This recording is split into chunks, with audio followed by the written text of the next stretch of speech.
Okay, let's have a look who joined. So participants are coming in. So let's give it like 2-3 minutes or 2 minutes maybe, and then I'll start with your introduction, Mario. Sounds good. Yeah.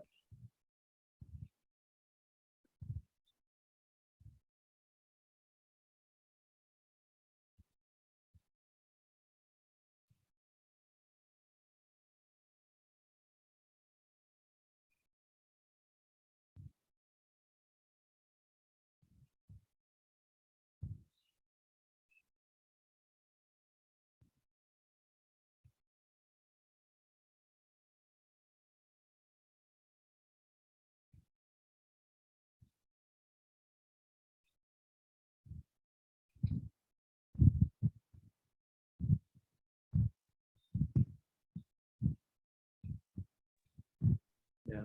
So sorry, my mic was muted. So it's a good test. It's a good way. The test is good always. So I see. I think quite a good number of people have joined now. So I think we can start. I was just saying that I was planning to put some music into our webinars because the starting is like very quiet. And we haven't been yet successful. So anyway, I think let's start. So thanks a lot, everybody, for joining in. Today is very special for UXArmy because we have the guest speaker is very special to me personally as well. And he's a very recognized design leader, I would say, an inspiration to a lot of designers, Mario. So if you think of design leadership, the name of Mario would come to your mind.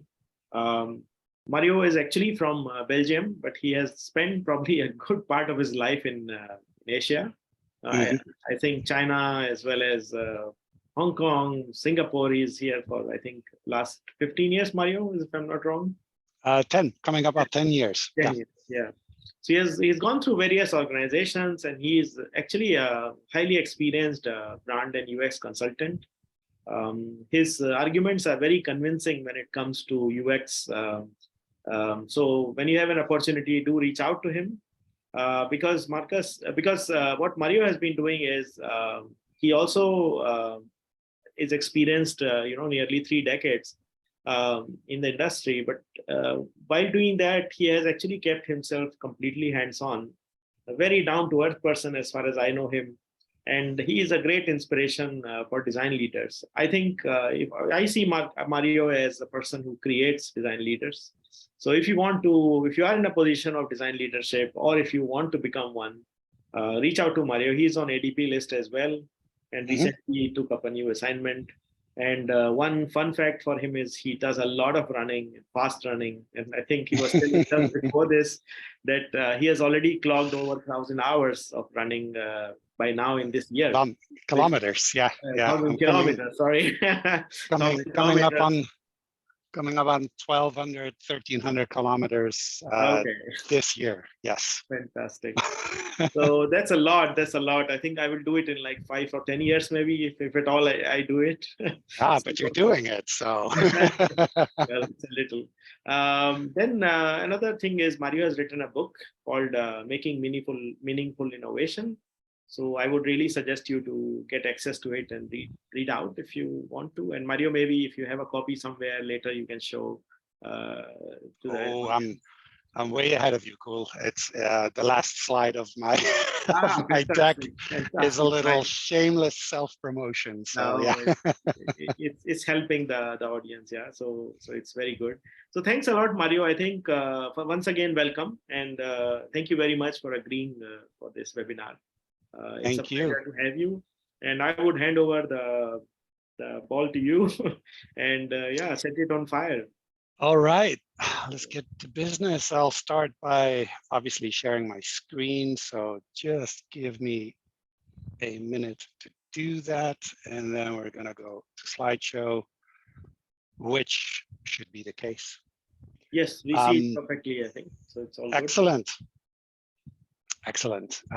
Thank you. Hello, everyone. And thank you for spending a bit of time this evening on a topic that I can assume we're all very passionate and invested in, UX and how can we improve? What are our roles? What are our possibilities in this profession? Today's topic, I'm going to, I suppose, debunk a few myths around customer journey. That's a key integral part of our day-to-day. And so what do I see there as opportunities and as growth and as things that we could do better? Kuldeep did give me a wonderful introduction, and I'm very thankful for that. There are some of you on the call that I recognize. They will know me as the graphic designosaurus. That's typically how I introduce myself. The reason for that is I graduated in Belgium years and years ago. I am the OG of communication design. I was a graphic designer who was spray gluing layout pages together for a mail order catalog. But I've lived and worked in Asia all of this century, in places like Hong Kong, Shanghai for a very long time, and Singapore for the past 10 years. I have worked for agency, I've worked for consultancy, but currently I am the head of UI UX design thinking at Standard Chartered. So I am client side. And here I work with all their product teams and all their service teams to craft better outcomes, better user experiences. Because that's everywhere, right? And that's UX is still drawing a lot of gravity to itself. Everyone wants it. More and more people venture into this discipline and practice. And I'm therefore assuming that part of my audience today is who I just described. We're new into this discipline. We're starting out, or we pivoted into it. For me, the label UX design came into play in 2008. It was then still kind of called human computer interface design / user experience. And fun fact, the first time I really labeled it as a UX, I was not doing digital design. I was doing spatial and service design. But doing design to solve problems or to trigger opportunities and new value creation, I've been doing that for a while. It's been my red line throughout my career, I believe. And for folks like myself and for those on the call, I feel that what we do is a very generous act to strive and make better experiences for others to enjoy. I focus, as Kool shared, I focus both on the outcomes and the quality of the outcomes that I can help create, as well as the people that are asked or tasked to create them. Because this work is hard, it's emotional, it's demanding. That makes this work important and therefore enjoyable. To do this work, I leverage a broad and deep toolbox of design processes, methods, all grounded in human behavior and psychology. My approach has been described as distinctly different.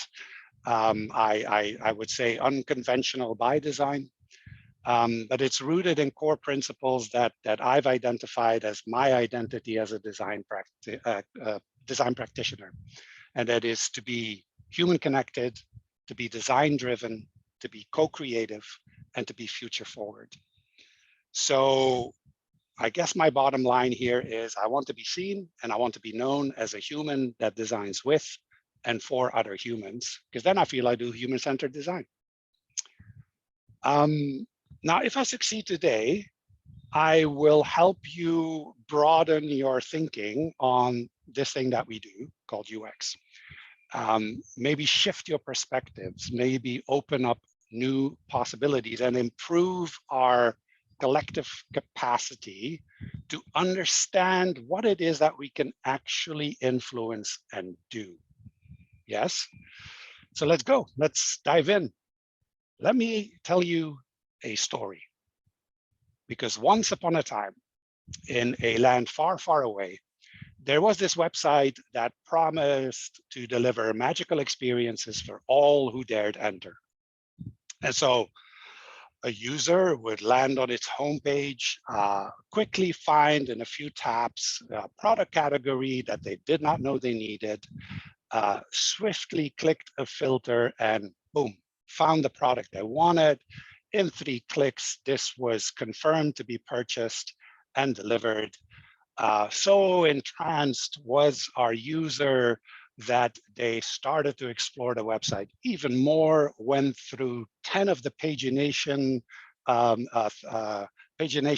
menu options that were presented. And before they logged out, they highly recommended the site to friends and family, and they all lived happily ever after. Now, let's be honest. That's not how user journeys go. In the real world, we behave much different. We behave more like brave explorers because we get a lot of friction, we get a lot of obstacles, we get a lot of confusion along the way. It's not helped that some of the navigation and interface options that we get are more a maze of distractions than a guide to decisions. And I believe that there's a core foundational reason for it. It is to do with how we design the journeys that get delivered, that get built. Even though we're professionals in this, even though we all gather around the whiteboard with our dry markers and Post-its, and with the knowledge of what a user wants and not wants, we still don't seem to get how humans behave in a journey. We set out to design customer journeys with the ambition that I just described. Everything goes according to how we foresee it, because if we create it, people will use it that way. Well, if our aim is to be creating such linear and sequential journeys where each step has been carefully connected to the next, where we believe that the user therefore will find it super easy to do what we want them to do, we believe we were hit the experience jackpot. We describe that as good experience design. It's a trap. It does not happen. The thing is, if we design a linear journey, it's a little bit like building a straight road through a mountain range. So yes, a straight road that cuts through mountains might be a very direct and easy path. It's also the most boring, unmemorable, unremarkable journey you can take. It's a journey that was constructed for the car, not for the people in the car, because there's no views, there's no scenery, there's no discovery, there's no joy. This is how we are designing our journeys. Linear sequential journeys are a trap because human behavior will show us that we don't want to travel that way. We want to travel differently on our own terms. Linear journeys focus on the best possible outcome, because we believe that success in experience design is giving people what they want, making them happy, not a realistic objective. And furthermore, companies actually don't pay us for that. They don't pay us on the amount of pain that we solve for the customers. They pay us on the amount of value we can create for the customers. It's a very different mindset. And so if we only design linearly, we trap ourselves into sequential and narrow thinking, and we miss all the potential of an overall awesome user experience. Now, that's not our fault. There's a reason why we do that. We have been taught, we have learned to do it this way. We have learned to map out customer journeys linearly and sequentially. Problem is, we don't travel that way. We don't journey that way. Journeys are by their definition undefined, chaotic, non-linear, non-sequential. Each person embarking on a journey at their own pace, changing mindsets as they go along, changing mental models as they are at different parts of the journey, changing expectations. That's managing chaos, in other words. If we design this linearly and sequentially, then we design for tactics. Why do I say that? We design for tactics of giving the user what they want, making them happy, calling that experience design. Once you know these traps of linear journeys, you will see the outcomes of this everywhere. I used a few in my fairy tale story, right? Clumsy navigation with boxes you cannot really get to when they drop down and drop down again. Filter interactions when you shop that assume that you only need one filter to get your results, and then present it time and time again. Search results that are not contextual. It's everywhere. I read somewhere that more people have been to the top of Mount Everest than you've had visitors on a page 8 of a pagination navigation offer. And we still build this UI. We still think in these UX journeys and components. Customer journey design should be about creating amazement, surprise, delight, impact, something memorable. So today, I want to keep hammering about breaking free of the trap of linear journeys and embracing the power of chaos. Because then I feel we can create and envision experiences that are new, different, unforgettable, surprising, delightful, engaging, inspiring, and journeys that don't just aim at keeping everyone happy.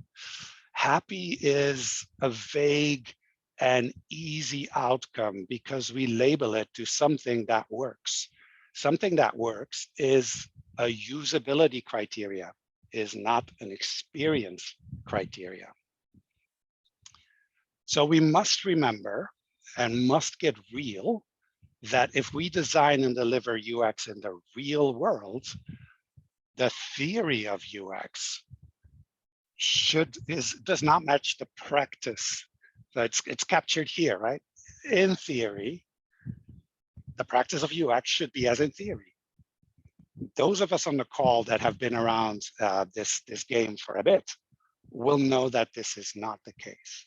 It is not the case because humans don't behave as in theory, as predicted, as per models. We are different. So this is what we need to keep in mind. This is what we need to embrace. That yes, there's the theory of UX and it guides us. And in practice, it's based on theory, just not in practice. So how are we now going to refresh our understanding of the practice that we do? What exactly is UX? And feel free to drop your vision or your understanding of that in a chat. But it's telling to me that I asked this quite a few times to practitioners. What is UX? In one sentence, what is UX? And we struggle. Or you ask 5 different people and you get 7 different answers. If we have a clear definition and distinction of what UX actually is, we can build upon our practice, our role, and our outcomes. So what exactly is UX? Here's my definition. It's orchestrating any and all interactions over time between humans, products, and services. How at any point people interact. And these interactions are things that we can design to be both optimal for the customer and the brand. When these are optimal, then we can create actual experiences. Most of our work starts with problem finding and value definition, and then we stop at problem solving. Now, there is a need for that, right? We do need to solve actual human problems or usability problems. But then we're creating experience that is equal to it works, equal to usability. What is the value we can create? What is the new value experience of interactions that we are missing out on? We are not offering new ways of doing that. We're therefore not creating new meaningful values or new meaningful interactions, right? Interactions, they're made of three parts. There's what the customer comes across during their journey, and what they come across are brand touch points. That's what they interact with. And then there's the environment in which they interact with those touch points. All that is our canvas. All that is what we can take in consideration. And yes, part of that is digital, but not necessarily only digital. And so to do this job, we know that we need to avoid going from problem straight to solution. Now reflect back on the customer journeys that you make. They start at a problem, they go straight to a solution. When we don't consider all the touch points, all the interactions that can happen in the course of that journey. I've observed that the tendency is to only take care of those interactions with touch points towards the end of the journey, when we create something that functions, right? Then we have a solution. Then we should be happy because we have an experience. We're just talking functionality. We're not talking human experience. It's really just a hygiene factor if something works. Where in all of this, in this entire methodology that we have of doing research, getting the data, creating the insights, finding opportunities, crafting the delivery for it, where is the design of an experience? As opposed to solving friction. Solving friction is not the only purpose of UX design. That is usability design. So if we don't question this limitation, this box, we're not going to break out of it. We're never going to think outside of this box. What I'm bringing to you is the limitation of design thinking. The graph on this slide is the process you take to do design thinking. So I'm arguing that design thinking isn't going to get us there either. Bear with me. Why am I making such a fuss about this? It's because there is more to our job than making things digital and making things frictionless. Some of us on the call will already be engaged in projects that are looking to seamlessly integrate other platforms and other journeys into one. But there's even a bigger, broader onion ring to this graph, and that is the demand: can we make value? Can we do something that is new value creation, new value as experience? And that scope is enormous. But once you're in that domain, what is my signature brand experience to deliver, other than the fact that my digital touchpoints work? Then you're in a real position where you create experiences. And this is going to happen for most of us on the call. This is your future brief. This is your future working expectation. Computers are disappearing. Devices that we tap and touch are going to go away. They're going to be built into our environment. They're going to be wearables. They're going to be ingestibles. They're going to be sensors. They're going to react to our voice, to our gesture, or to our attitude and emotion. And interfaces are only going to happen if and when they are needed, which will be if and when they bring value. That's our near future. And we need to future-proof ourselves to be in that future. And that starts today. So here's my proposition. What if, or how might we design experiences that have products as opposed to a product with an experience? Think about that. What if we design experiences and products are a part of it, as opposed to I have a product and it needs an experience? That requires a different combination of our thinking. right? We are limited if all we do is design a product with an experience, because all we will look for is the happy ending of a journey.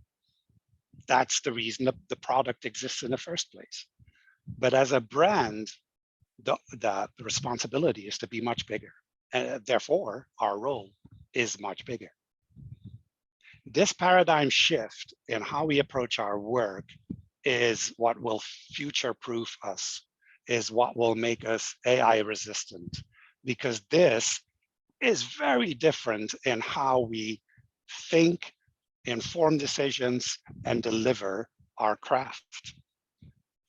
Let me clarify that real quick, right? Imagine you have a linear thinker, a design thinker, and a system thinker, and they walk into a bar.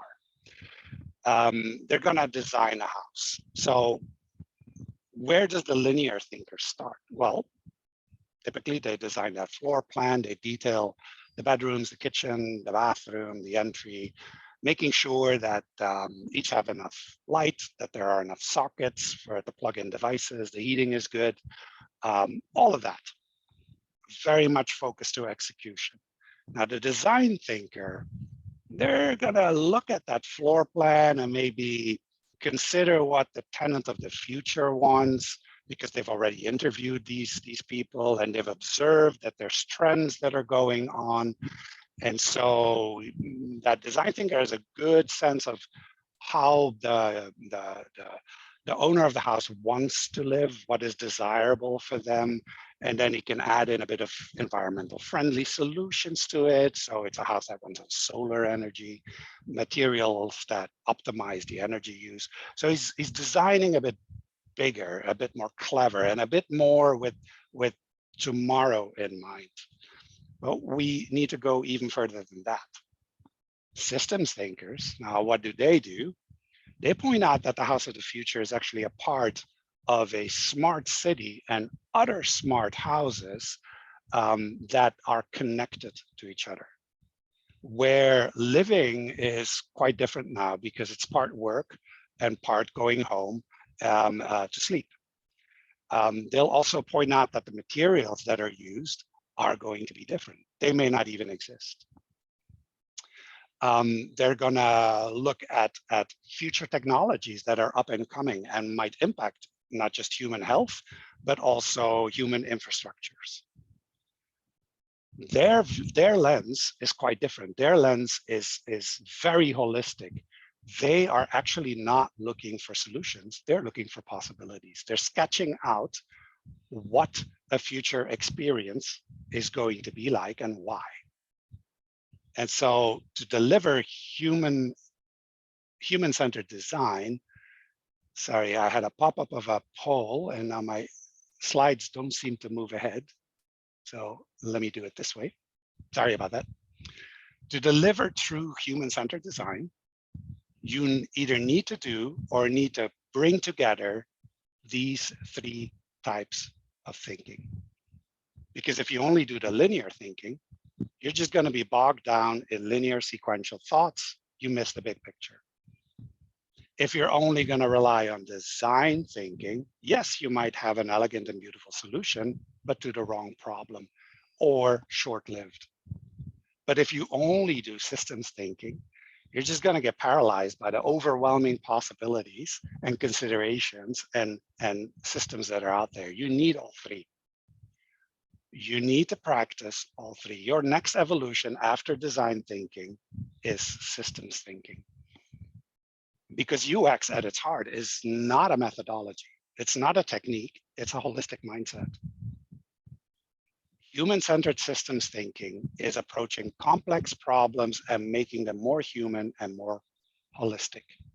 It's understanding more than just people needs. It's understanding business needs, society needs, environmental needs, and understanding the interconnectedness of things. What are the relationships between them? What are the patterns between them? How can I influence that? These are new tools of design. The beauty of human-centered systems design is that it brings humanity to systems. We don't look at infrastructures. We look at outcomes for humans. We look at how the system can impact the happiness, the well-being, the health, the emotions of the people that are in the system. I believe this is the road to us designing broader experiences. Because if you do this, you're influencing human behavior, human attitudes. It's not around made you click. It's not about you've successfully completed a transaction or my journey functions. It becomes a dynamic, adaptive, and slightly unpredictable journey, but you have compensations for the whole gamut of human emotions and attitudes. And there's a few. There's a few. How many, question to you, how many emotions are typically on your customer journey map? The highest average is typically 2. You're happy, you're angry. Happy, sad. Or happy, frustrated. Sometimes I see 3. Happy, neutral, sad, angry, frustrated. Is that all we're capable of imagining as a human sentiment or human emotion? There's a few more. I don't think I'm surprising you with that, right? We can do more than just, this is a successful journey. There is a ton of what we could label pleasant sentiments and experience and unpleasant sentiments and experience. And we can craft experiences for all of them so that we can stop labeling a happy experience as a good experience. How about we craft experiences for the unpleasant sentiments that we have? What is the UX of disappointment? What is the UX of grief? What is the UX of hesitation? Now, granted, we're not all Buddhist monks, and so that mastery of emotions is difficult because we ourselves, we're humans. We ourselves, we architect our own experience and we're slaves to our own emotions. But argue with me if this does not make sense for us to design towards these sentiments. What resonance can we create? Said different, what resonance do we leave on the table because we're not focusing on a broader spectrum of emotions in a journey? Let me give you a quick example when we do this. This is an ecosystem map of an offline online journey of someone considering to purchase a new phone. And what you see in these circle blobs is the magnitude of what you could call unpleasant emotions during this journey. Fear, frustration, confusion, boredom, stress. We're not looking at happy. Money doesn't buy happiness, remember? It buys satisfaction or gratification, but not happiness. So what if we consider just having a deeper knowledge and deeper or broader palette of sentiment that we should recognize and should meet in our designs, have a designed response for it, so that if we know there's a point in this journey where frustration is quite strong, the touch points, whether human or digital, can recognize it, can anticipate it, can craft it into part of a signature brand experience, can keep you as a focused customer. That is the outcome of thinking broader in terms of emotionality. Now, the next layer is that you bring human lenses to ecosystems. You don't just see platforms and technical connections, you see the human in it. If you bring that human lens to it, you can design possibilities for the human in the system, not just the system. And for this, our shifting will be from linear to cyclical, from sequential to non-sequential, because systems behave very different than when you just look at a short moment in time of a customer taking steps towards a goal you've already defined is important. In systems, you don't do that. Maybe it's worth to just quickly clarify what an ecosystem is. What is the definition of that? We've spoken about the definition of UX. What is the definition of an ecosystem? I propose that this is an interconnected set of services and relations that can allow users to fulfill a variety of needs in one integrated experience. Allows users to experience a variety of emotions in one integrated experience with recognition, with distinction. That's an ecosystem. How does that look like? Well, very different than your linear journey. When you start mapping out ecosystems, you again take a very broad and very adaptable view to the interactions that can take place. It's a bit more work, but it's more realistic work. It's more real worldiness. It's understanding that you as a user, you can shift mental models depending on whereabouts in the journey you are. You can go from being a direct user, you engage directly with the touch point and do that personally, to a parallel user. You do it with someone else in a similar way. To a dependent user, you need someone else to come in and do it for you, or someone else took over and you follow along. That is not unrealistic to imagine in journeys. And if you think about your own shopping experiences, you probably will recognize 1 or 2 times that this is happening quite frequently. What these maps do is not look for solutions. They look for synergies. They look for the relationships and the feedback loops between, if it's like this over here, how does it become over there? What needs to adapt if they take door A instead of door B? Our customer journeys tend to define that there's only one door through which you need to go. And if you do that successfully, it's good experience design. No, good tactics. So the beauty of systems work is that you don't look for solutions. You can't promise solutions. You can promise outcomes and learnings and synergies and the potential of new interactions. And that makes the richness of experience design under these circumstances. Because now you can introduce different roles and broader roles to the company that you work for or to your client, right? There's a multiplication of now available interaction points between brands and customers if we start to look at the systems that are involved with the brand and with the customer. And there's a considerable amount of them. So now you need to start organizing them into what can your brand do here? There's typically 3 roles. There's 3 roles that you can introduce to the clients and the brands that you work for. What can you enable? What can you realize? What can you orchestrate within these systems? And that very quickly gives you an ecosystem strategy. At a high level, you look at life areas in which your brand or your product can make a difference, and what are the related life areas that make sense for your customer. Not for your brand, for your customer, for your segment or your preferred target audience.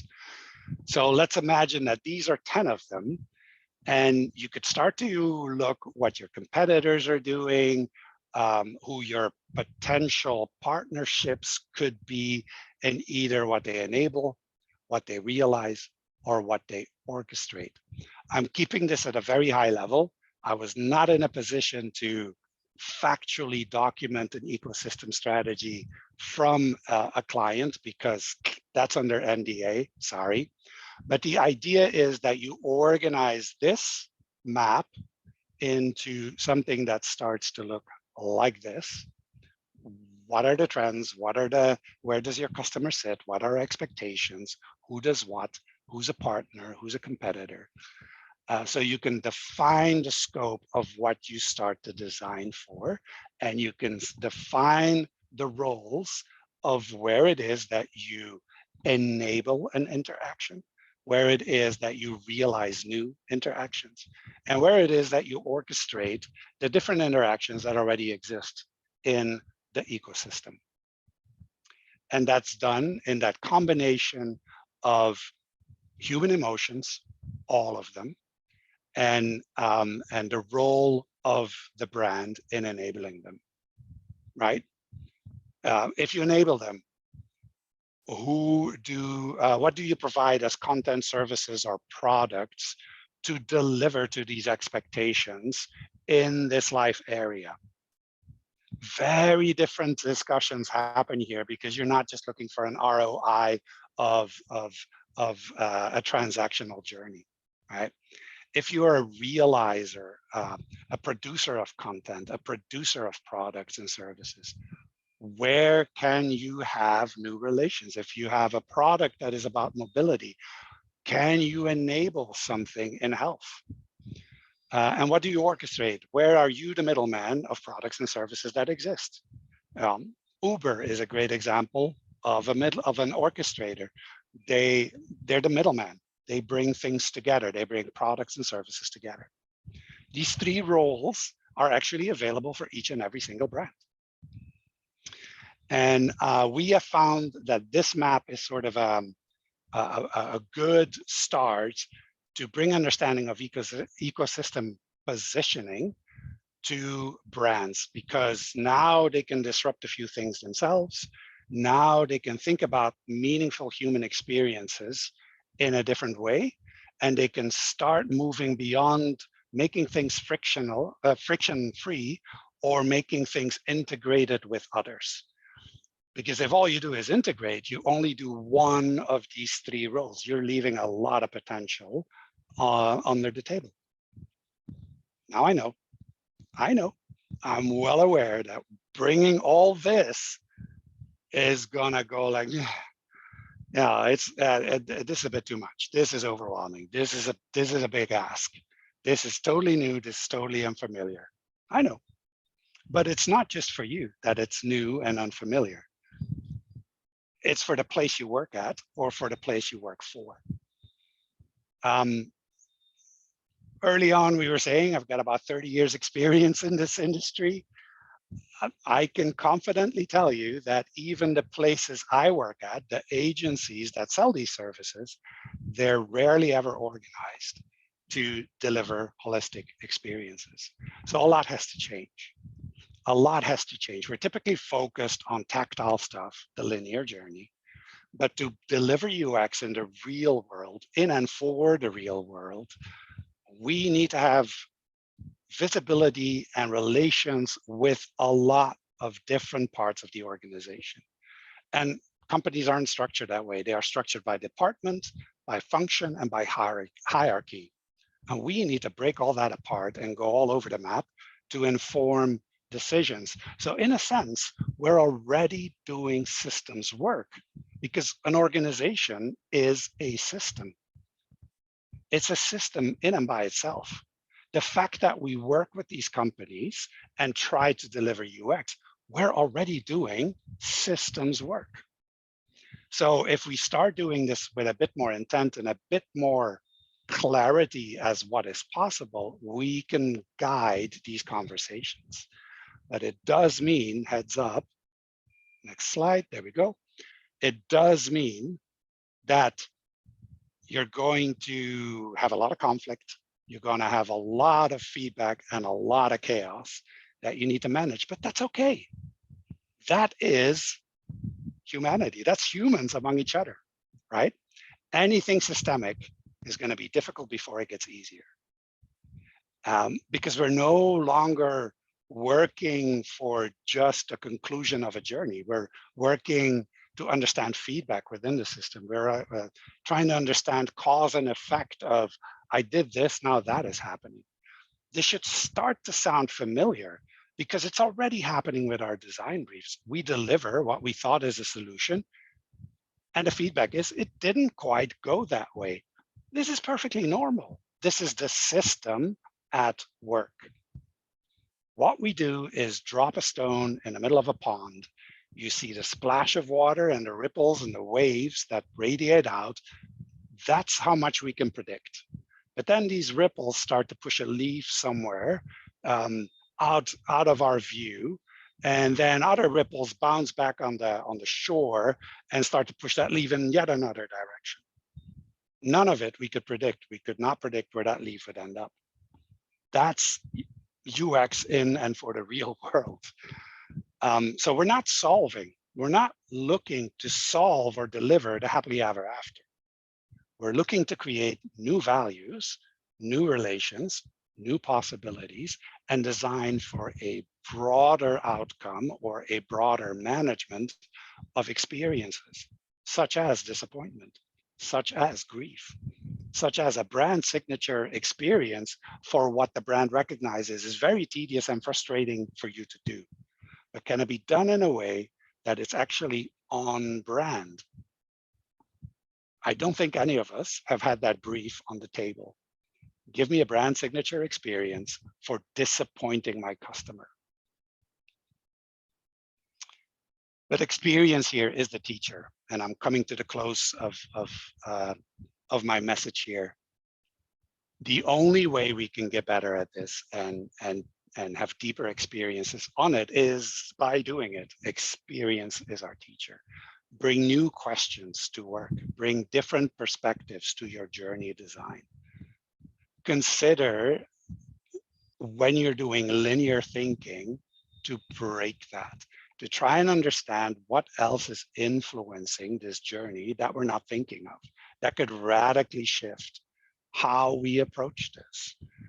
And if you're really serious about it, I am truly convinced that by learning and understanding the practice of systems thinking, we set ourselves up for the future.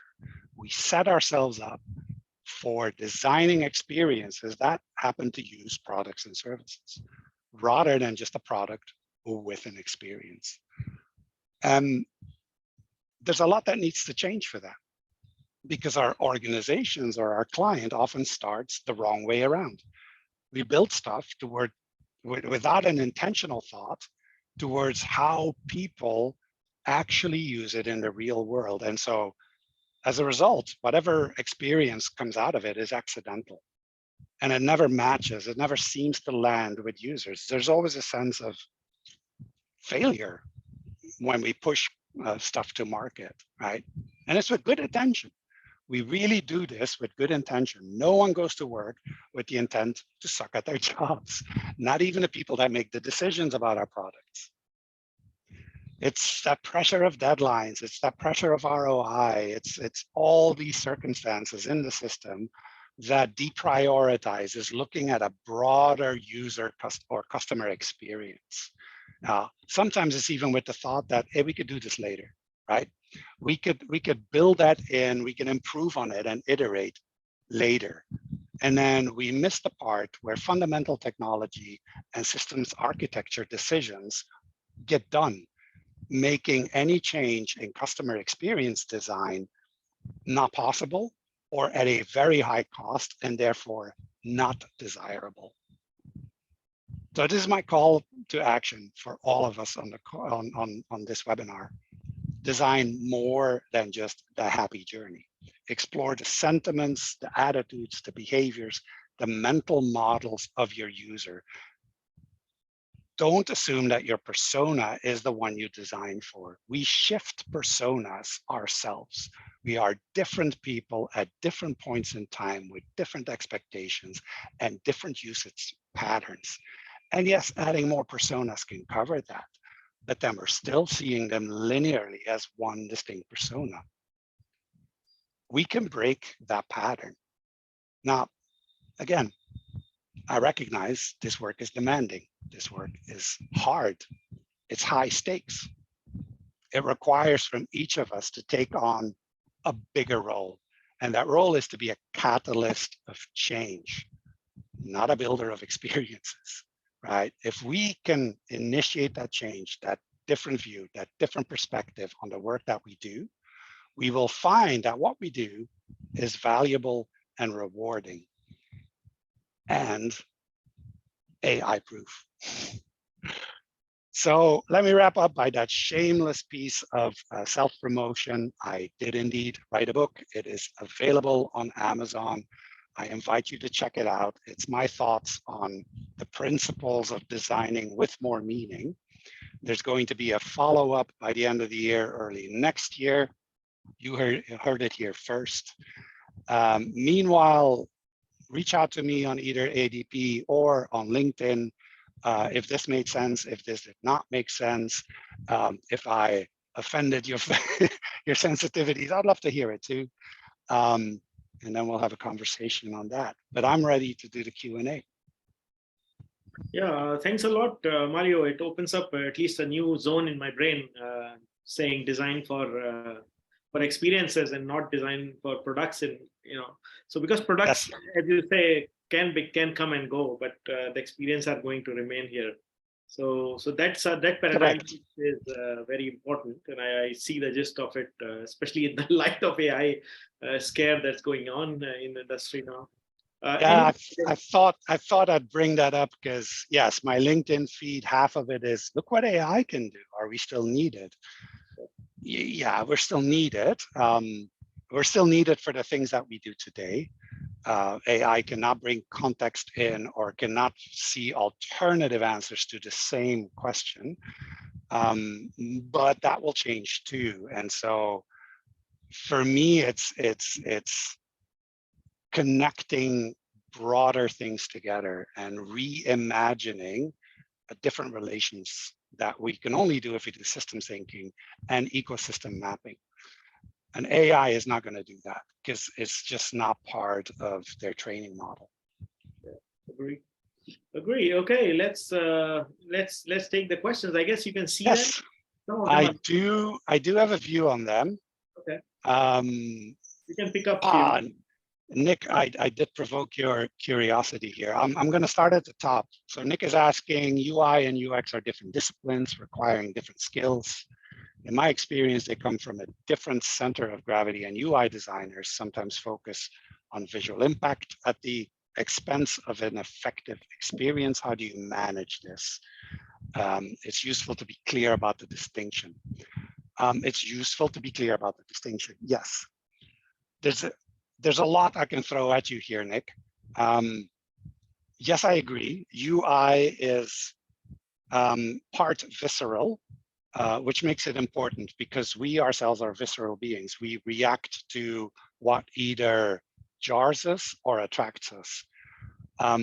But UI is more than visual impact, or I would demand from my UI designers that the visual impact comes because it's interface design. And interface design is not necessarily visual design. It's not necessarily beautiful visual design. It's guiding people to intuitive decisions. I feel, but I'm aware that I'm saying this with utter bias. I feel I've always been in a great position to design UI because my graphic design background has a strong editorial component. And in editorial design, you make similar distinctions or similar decisions around how UI should work. Now, is UI and UX distinctly different? Yes, but they have dependencies and interdependencies.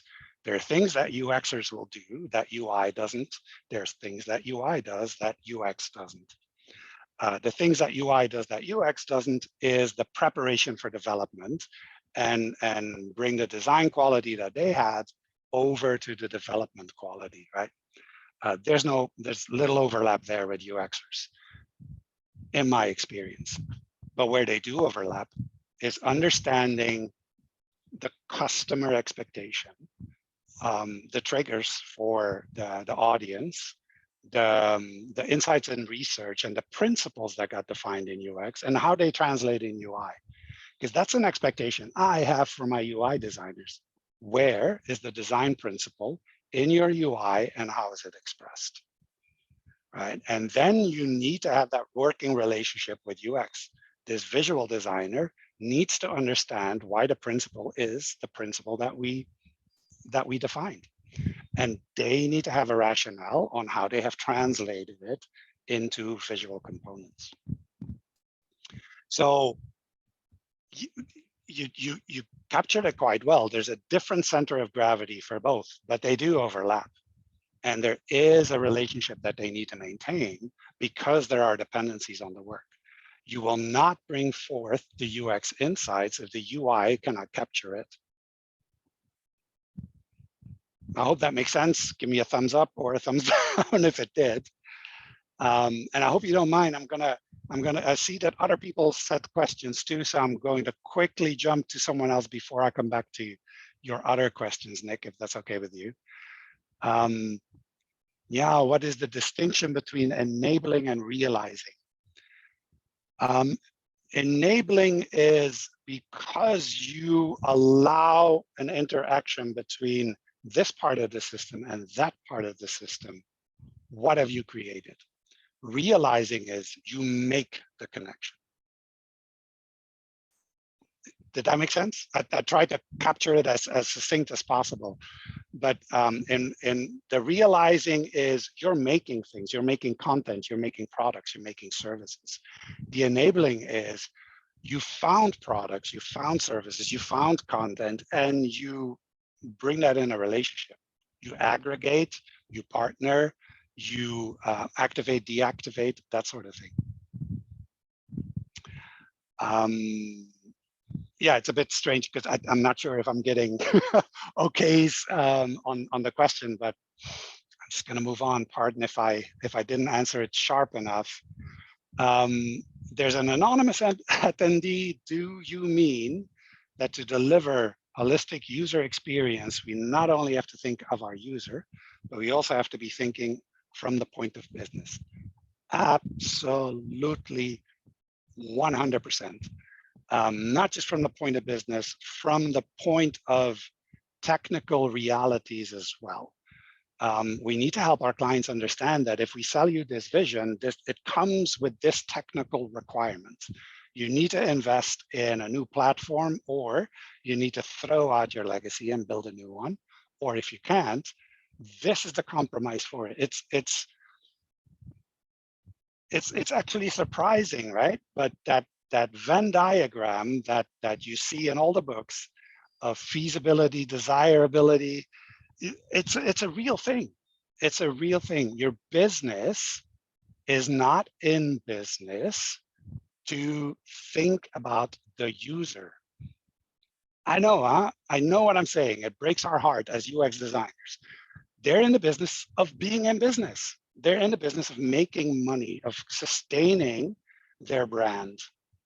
And yes, they require humans to give them money, purchase their services, purchase their goods.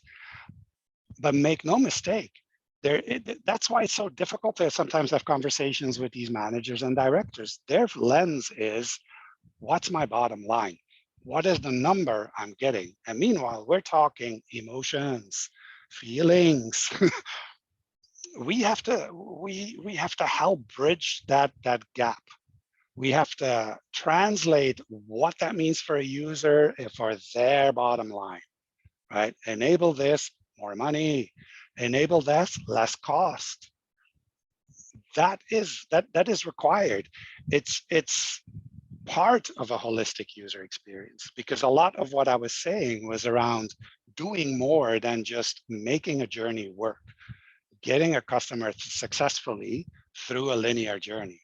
Holistic means we know things can, screw up. We know that people can stop halfway, come back later. Is that journey still available for them, or do they start over? We know we will ask things of users that piss them off. So let's not brush that aside. Let's actually curate that. Then you're holistic. All right. Yenje, I hope I pronounced your name correctly. What do I mean by designing for unpleasant experiences? Do you mean to eliminate them? No, you cannot. It happened. I had an unpleasant experience. It happened. Can you own it? Can the brand own it? I know I ticked you off. Now what? Right? The other year, we had a very interesting scenario to discuss with our client. They had high-end luxury goods, but maybe 3 or 4 per market, and they had a wait list of 300 people. What is the experience of disappointing 297 people and keep them as a client? That needs design. You can't just go, better luck next time. It's also not fair to just go, I'll put you on a priority list. There's 297 people. What makes someone a priority? Only the ones that have bought it before. Then you're not rewarding the ones that want to buy from you. Think about that. So yes, I know we want to solve pain. It's so ingrained in us. Some pain will not be solved, and some pain is part of the journey. And there needs to be friction in some journeys. So how do you curate this in the best possible experience? In my opinion, it's by recognizing what emotion is happening or could be happening, and showing that you have that recognition to the user, showing that they feel like, oh yeah, they know this brand knows it's imposing on me. There will be opportunities that you can eliminate the unnecessary unpleasant experiences. But mind you, you're going to very quickly find yourself into usability issues. And our job is more than that. The demand that we will get is going to be bigger than that, because at one point, all the usability is solved. All the usability is taken care of. Then what? Then what do we design? That's what I meant. All right, I'm going to move to Will's question. How do I convince an organization to invest time and resources to go into systems and ecosystem design beyond digital products? I would think that most of the UXers are sitting under a product digital team, which boxes us up. Yes, true. It doesn't start. It eventually becomes part of the digital and product team's purview, but it doesn't start there. This requires conversations a few steps on the ladder higher. But again, this is my experience, so I'm going to ask to take my word for it. If you talk to C-suite or C-suite -1, they're thinking 5 years down the road. They're not thinking of the product they have today. They're thinking of the value they need to offer in 5 years' time. And no one has certainty around this. No one, even though there's a lot of talk around it, no one believes that metaverse gives them all the answers that they thought they never needed. Right? So what is that? That requires looking beyond your category, beyond your product, beyond your services, and understand more holistically what's going on in the world for your customer segment in your market. What are patterns of prediction here? What does that mean for you as a company? Is that opportunity to create something new, or existing value that you double down on? What if there's signs that this existing value that you do is just going to be a commodity in 5 years' time? That's what these people have in mind. So it starts over there, and then it'll trickle down to product teams. Product teams are in the second diamond of the double diamond diagram of design thinking. They're not in visionary work. They're not in future-minded work. Sounds rough, I know, but what they're working with is a fixed definition of a solution and improving on it, sharpening it. It's typically also not the team, unless they split. It's typically not the team that looks for what is the next version of what we're building, right? Because that work sits in the first diamond. If that work sits in the first diamond, that's where you have more opportunity to start bringing in systems thinking, because it's required there. You're defining strategies, you're defining roadmaps. So now, yeah, you're saying that there's a specific brief there. Do we go back and say, hey, you're solving the wrong problem? That's one approach. And we've done that. I mean, I've been in teams where we go in front of people going, yes, we can correctly solve the wrong problem for you. but that's all we're doing. A softer, more diplomatic way is just to investigate what made this brief the brief you gave to me. Walk me through how you formed the definition of this design problem. Because yes, we do want to understand, is this a problem or is this a symptom of a problem? And most of the time, the majority of the time, what you get as a design brief is a symptom of another problem. That's your entry to do systems thinking. Because if your knee-jerk reaction is, let's map out this journey as is, you're just going to look within the journey what you can change there. You're back on your linear track. But if your suspicion is you're looking at the symptom of a problem, not the core, not the source of a problem, the only way to get to the source of the problem is systems thinking, because you need to start going outside of your journeys. There might be something happening at a different part of an organization that causes the problem that they think they need to solve. Oh, churn, people don't sign up for X, Y, or Z. Yeah, that's because the sign-up process isn't connected with your database. So the problem isn't people don't want to sign up. The problem is your databases are not connected. Or your call to action is the wrong one for the segment that you thought you had. Or you got your email list from conference name cards, not from people who opted in. There's a whole bunch that can come up there. I'm reading what Samantha is inputting. Perhaps we can help the organizations understand that the value of our findings and insights to the project. It may or may not be the problem in the project. Have identified the data, analyzed, we can convince them. Yeah, it's all these elements. It's all these elements. But keep in mind that data and how you use it exposes your bias. I'll say that again. Data and how you use it exposes your bias, right? 3 out of 4 people do this successfully, or a quarter of who uses it fails. I gave you the same data, but those 2 ways give me my bias of what I think you should do. 3 out of 4 successful. What's the urgency? Hey, 3 out of 4. That's quite good. A quarter is left untouched. A quarter is failing. That sounds important. What do? Well, you bring both those lenses in the conversation. You don't bring your bias. You bring, there's this lens we could see. There's that lens we can see. Now, if we're seeing that a quarter of your people are not successful, who are these people? Are they important? Are they actually your target audience or your desired customer profile? We might want to do something here, even though, 3 out of 4 do it successful, but you want to be more successful for the people that are not engaging, right? Then you're informing decisions. Then you're de-risking design decisions. Then you're staying out of the trap. It's another trap of, but the data says. No, the data is a number that we interpret, and we interpret it typically with our own bias. Can organization amplify first principles thinking? If so, how? I'm sorry, Archana.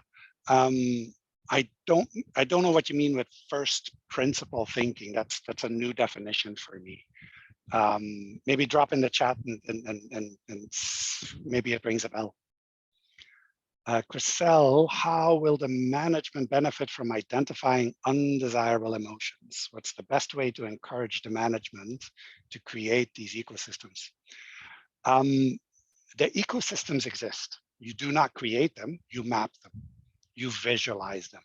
You show what the influences are on the ecosystem that is the business that you represent, if that makes sense. Now, what's the benefit of identifying undesirable emotions? Maybe I already alluded to it, right?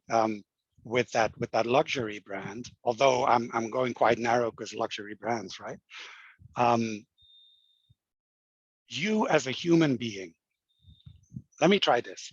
You, Chriselle, as a human being, you go to people and you're visibly upset.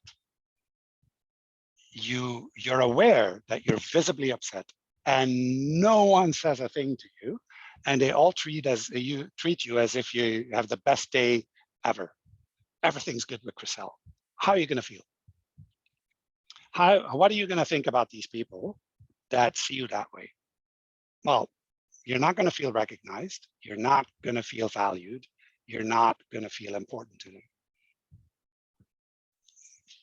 For me, it's the same principle as brand. Why don't you deal with what we say is an undesirable emotion? Now, again, this is a label we put on it. Emotions are not good or bad. Emotions happen. Honest. Anger is maybe not a desirable emotion, but it's not good or bad. There's a reason why anger happened. There's a reason why frustration happened, disappointment happened, right? This is we're worth feeling our emotions. They're not good, they're not bad. Now, how we react to them can be good or can be bad. We can react to what we have labeled as an undesirable emotion by design, by care, by human informed design decisions. I truly believe that. Ignored, did you mean ignored as an emotion? That, or that you felt ignored because people don't recognize you? Exactly. So you as a customer, you will sense that intuitively if a brand recognizes you, if a brand pays attention to you, right? If you walk into a store with a visible distress and you have a salesperson going, "Hey, how's your day? You're looking so good." You're like, "Yeah, forget it. I'm not even inclined to look at your stuff. I'm just going to walk out the door. You have no idea what matters to me here," right? Digital interactions, same thing, same thing. Minus the advantage that we don't physically see it. So we have to rely on what we know are human emotions when we ask certain steps in a journey. That's by design. Apart from my book, can I recommend other good reference? Oh, don't get me started. Don't get me started. Yeah, you can't see what's above me here. Most of the books that I'm currently really deep into sit above me. There's a whole bunch of systems thinking for designers. Rosenfeld Media just came with a book that is specifically on getting designers into the habits of seeing systems, seeing relationships, and how to apply it in their practice. Do I have it here? I should have it here. This one will work as well. This is called Change Makers. Sorry, the blur. Change Makers, Roosevelt. How leaders can design change in an insanely complex world. So you see, they're not looking at, can I make something work? No, can I create change? Change in a complex world. What else do I have in here that I feel is worth it? There's a book called See What I Mean. This will help you in both visualizing and articulating neutral thinking. Not your opinion. Your opinion you can always express in your way, but neutral thinking. I heard this, I heard that. Here's a pattern. This is what's coming up. Can I storytell that? Facilitating Breakthroughs by Adam Kahane. That's like a mini Bible for me. Adam Kahane, for those who don't know, he's a negotiator. He would be the person that is asked, can you negotiate a peace between two warring parties? Can you get people at a table that are willing to kill each other there and then? And can you get them to an understanding? So he's really good at kind of telling you tips and tricks on breaking through arguments and getting a room aligned to an understanding. So those are the ones that come to mind. I've started on LinkedIn, I've started dropping in some books that resonate with me. And there could be various different kinds of books. The most recent one is The Creative Way by Rick Rubin. Rick Rubin is my hero. He's a music producer, but not a musician, doesn't write music, doesn't read music, but he is responsible for probably 20 of the top 30 breakthrough albums in the last, 30, 40 years. And there are various different types of music. He's known for bringing the best out of people. And he has a very Tao-like mind in what a creative person actually is. So if ever you feel like you're losing your soul doing this work, believe me, there are moments. That book can just make you feel good about what it is that you're trying to do. The Creative Way by Rick Rubin.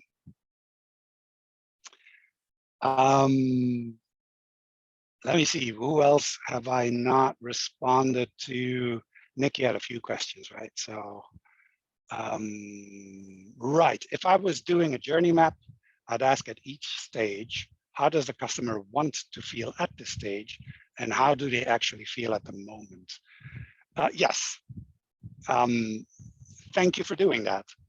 Now, are you also considering that pre-journey, post-journey, parallel journey? And then you, again, the only way to start doing that is to look at what is going on outside of this journey. Look past the linearness of it. But yes, what at each moment is an emotion, and actually not happy, not sad. It's too vague. It's too vague.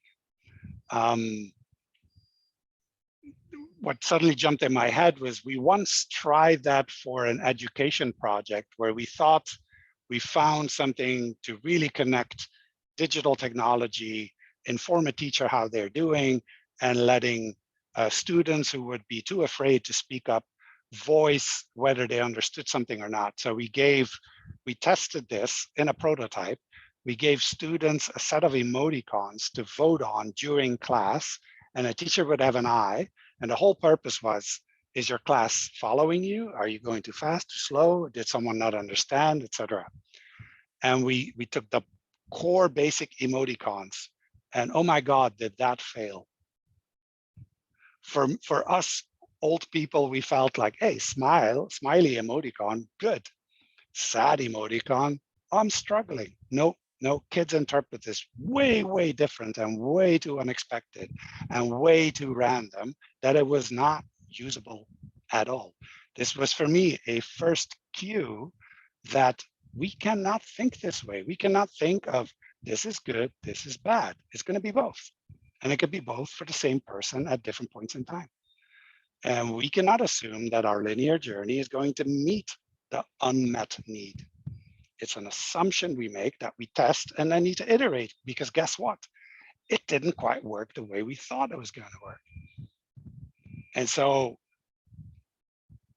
at one point in time, a company is going to give up and go, there's no more money to be squeezed out of improving this interaction.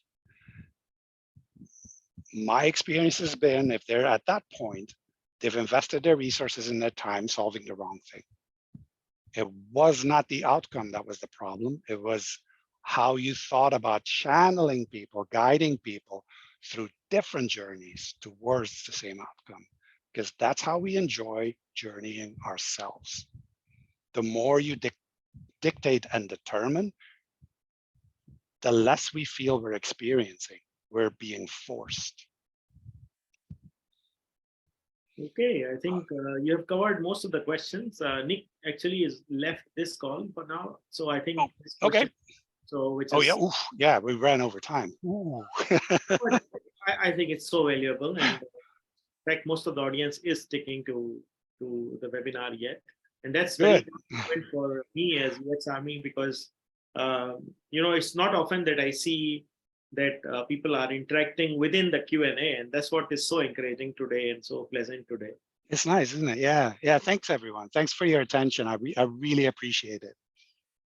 So thanks again, Mario, and everybody, please check out the website uxarmy.com, where this recording will be available, so you can always go back in time and look at things.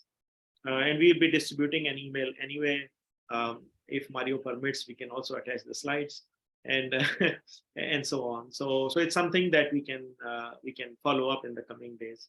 Once again, thank you everyone for joining, and